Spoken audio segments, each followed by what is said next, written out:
ایک مرتبہ ایک صحابی رات میں قرآن مجید کی تلاوت کر رہے تھے۔ پاس ہی میں ان کا چھوٹا بچہ سویا ہوا تھا اور گھوڑا بھی بندھا ہوا تھا۔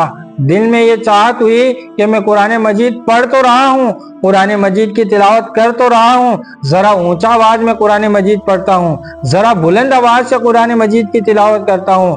آپ رضی اللہ تعالیٰ عنہ نے اونچا آواز میں بلند آواز سے قرآن مجید پڑھنا شروع کیے۔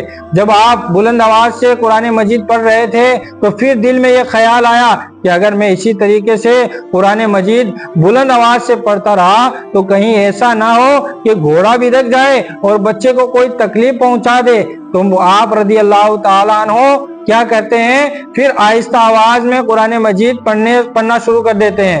جب آپ آہستہ آواز سے قرآن مجید پڑھنا شروع کر دیے، پھر دل میں یہ خیال آیا کہ میں قرآن مجید کو اونچا آواز میں پڑھتا ہوں، قرآن مجید کو بلند آواز سے پڑھتا ہوں۔ پھر بلند آواز سے قرآن مجید پڑھنا شروع کیے۔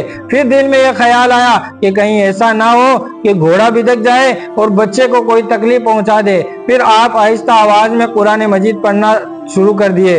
اسی طریقے سے پوری رات گزر گئی۔ جب پوری رات گزر گئی تو آپ رضی اللہ تعالیٰ عنہ اللہ تبارک و تعالیٰ کی بارگاہ میں دعا کے لیے ہاتھ اٹھاتے ہیں تو کیا دیکھتے ہیں کہ کچھ روشنیاں ہیں جو ان کے سر سے آسمان کی طرف جا رہی تھی۔ آپ رضی اللہ تعالیٰ عنہ دعا سے فارغ ہوئے اور فارغ ہونے کے بعد جب صبح ہوئی تو آقا کریم صلی اللہ تعالیٰ علیہ وسلم کی بارگاہ میں حاضر ہوئے اور عرض کرنے لگے، یا رسول اللہ صلی اللہ تعالیٰ علیہ وسلم، میں رات میں قرآن مجید پڑھ رہا تھا اور پھر میں صبح جب دعا کے لیے ہاتھ اٹھایا تو کیا دیکھتا ہوں کہ میرے سر سے آسمان کی طرف کچھ روشنیاں جا رہی تھی۔ تو اللہ کے نبی آقا علیہ السلام نے ارشاد فرمایا، اے میرے پیارے صحابی، جو تو روشنیاں دیکھ رہا تھا، جو تو نے صبح فجر کے وقت ہاتھ اٹھائے تھے، دعا کی تھی، اس وقت جو تو نے روشنیاں دیکھی تھی وہ کوئی عام روشنی نہیں تھی بلکہ اللہ کے محبوب فرشتے تھے جو تیرا قرآن سننے کے لیے حاضر ہوئے تھے۔